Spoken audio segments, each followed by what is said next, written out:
Janmanthan Hospital pioneers in world-class orthopedic, cardiology and multi-speciality care. Top 3 in Hyderabad, top 10 in South India. Attapur, Hyderabad. CM Revanth Reddy గారి పాలన మీద మీ అభిప్రాయం చెప్పండి అసలు. He's trying hard. కొంచెం టైం పట్టింది అందుకోవటానికి, నేను చెప్తున్నాను అది. అండ్ సిస్టమ్ అంటే మాకు నెగిటివ్ హెరిటేజ్ చాలా ఉండింది కదా, వచ్చినప్పటికి ఆన్ ద మూవ్ మనం అందుకోవాల్సి వచ్చింది. అండ్ దెన్ అర్థం చేసుకొని సెట్ అయ్యేటప్పటికి కొంచెం టైం పట్టింది, కొంచెం టైం లాగ్స్ వచ్చాయి మాకు. But I think he has picked up. ఇప్పుడు ఫుల్ ఫోర్స్ లోకి వచ్చేసారు, ఫస్ట్ గేర్ లో ఉన్నారు. ఫస్ట్ గేర్ ఎన్ని మార్క్స్ వేస్తారు చెప్పండి 100కి?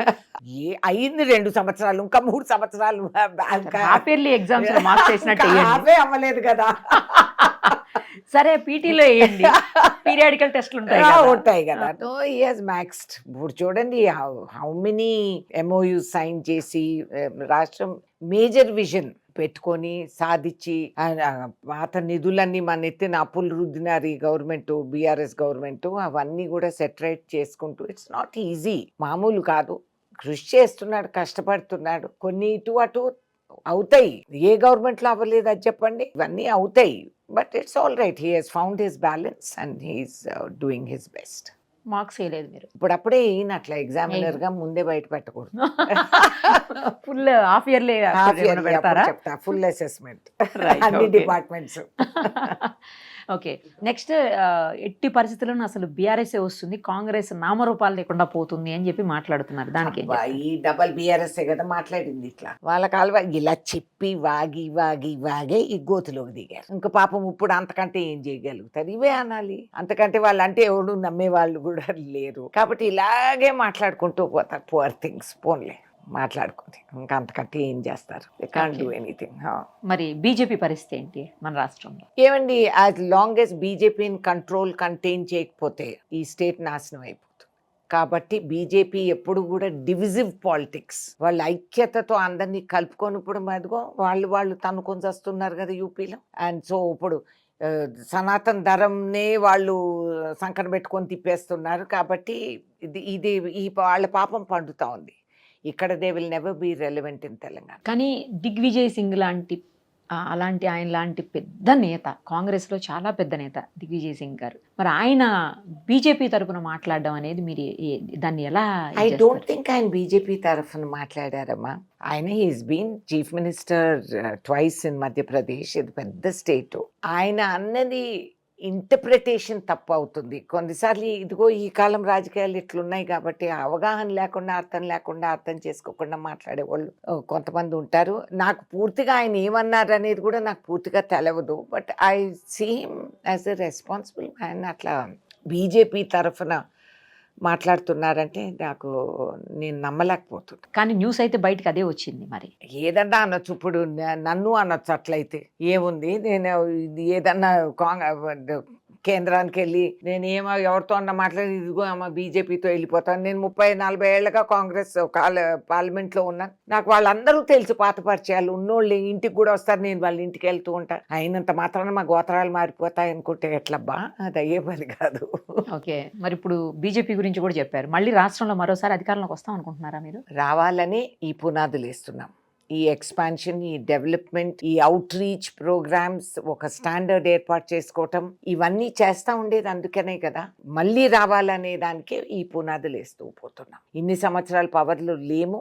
ఆ బాధ, ఆ గాయం అది ఇంకా పూడ్చుకోలేదు. కాబట్టి ఎవరు ఏం చెప్పినా కాంగ్రెస్ కార్యకర్తలు వాళ్ళు మాత్రం కాళ్ళు దువ్వుతానే ఉన్నారు.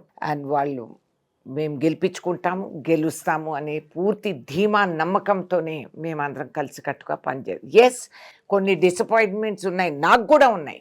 ఓకే, ఇవాల్టి వరకు నా అసలైన కాంగ్రెస్ కార్యకర్తకి న్యాయం జరగలేదు. నేను ఓపెన్ గా చెప్తున్నా. అండ్ అది జరిగే వరకు నేను పోరాడతా. I will fight.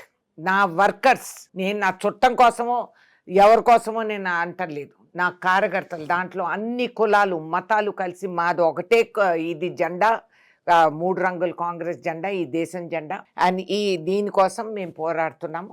అండ్ మేము నమ్ముకున్న విధానాలు, మేము పాటించిన సిద్ధాంతాలు, ఇవన్నీ కంపల్సరీగా పార్టీ గ్రహించాలి, గుర్తించాలి. అని గుర్తిస్తారనే నమ్మకం కూడా నాకుంది. కొన్ని అవకతవకలు జరిగినాయి, కొంచెం మనం స్లిప్ అయినాం ఆర్గనైజేషన్లో, అవి తప్పులు జరిగినాయి. అది బాధ్యత వహించిన వాళ్ళందరినీ కూడా సవాల్ చేస్తున్నాను నేను. అండ్ ఇక ముందు all the corrections have to take place. Phone tapping ఇష్యూలో ఏం మాట్లాడతారు, ఏం చెప్తారు? ఏమండి, ఫోన్ ట్యాపింగ్ హ్యాపెండ్, ఓకే, అయింది కదా, అయ్యింది. వాళ్ళు మమ్మల్నే కాదు వాళ్ళ పైన కూడా ట్యాపింగ్లు చేసుకున్నారు. ఇప్పుడు ట్యాపింగ్ చేసిన వాళ్ళందరూ క్లాపింగ్ చేస్తే దానికి జవాబు రాదు. సో జరగాల్సిన let the full transparent procedure పెట్టి చెప్పనివ్వండి. చేశారు, ట్యాపింగ్ చేశారు, వాస్తవం ఇది. Okay. So when they have done it, they has to be a thorough enquiry, they has to be, ఇదంతా ఎక్స్పోజ్ చేసి మనము భవిష్యత్తులో there is a right to privacy, ఇది చట్టం కింద వస్తుంది. సో వాళ్ళు ఇష్టానుసారంగా ఈ విచ్చలవిడిగా వాళ్ళు అప్పుడు పేగసస్ అవన్నీ తీసుకొచ్చింది ఈ గవర్నమెంటే కదా, బీఆర్ఎస్ గవర్నమెంటే కదా. మరి వాటి పరిణామాలు ఇప్పుడు అనుభవించు. ఇప్పుడు కుయ్యమొర్రము అంటే ఏం లాభం?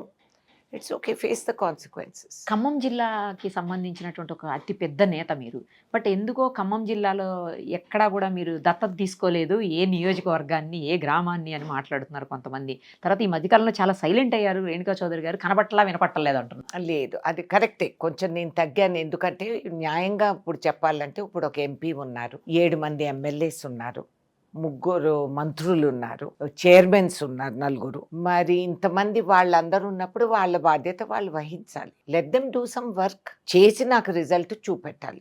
చేయని పక్షాన్ని నేను దిగుతాను. కాబట్టి వాళ్ళు రేణుకా చౌదరి వచ్చి మాకు చెప్పకుండా వచ్చిందా, నాకు లేనప్పుడు ఐ హ్యాడ్ నో ప్రాబ్లం. ఏ ఎమ్మెల్యే ఎవడు లేనప్పుడు మేము ఒకరే, నా ఇష్టం వచ్చినప్పుడు నేను వెళ్ళొచ్చు, నా ఇష్టం వచ్చిన పని నేను చేయొచ్చు. కానీ ఇప్పుడు ప్రోటోకాల్ ప్రొసీజర్ ప్రకారంగా నేను నా అదుపులో ఉండాలి, న్యాయంగా. వాళ్ళందరూ నాతో చాలా ఎఫెక్షనేట్గా ఉంటారు, నేను వాళ్ళతో, ఆల్ ఎమ్మెల్యేస్ నాతో చాలా బాగుంటారు. అండ్ మేము అన్నీ మాట్లాడి చర్చించి చేస్తూ ఉంటాం. వాళ్ళు ఏదన్నా కొరతలు ఉంటే నేను చెప్తాను, వాళ్ళు కూడా అంత ఎఫెక్షనేట్గానే అన్నీ పాటిస్తారు. కాబట్టి నాకు ఇబ్బంది ఏం లేదు.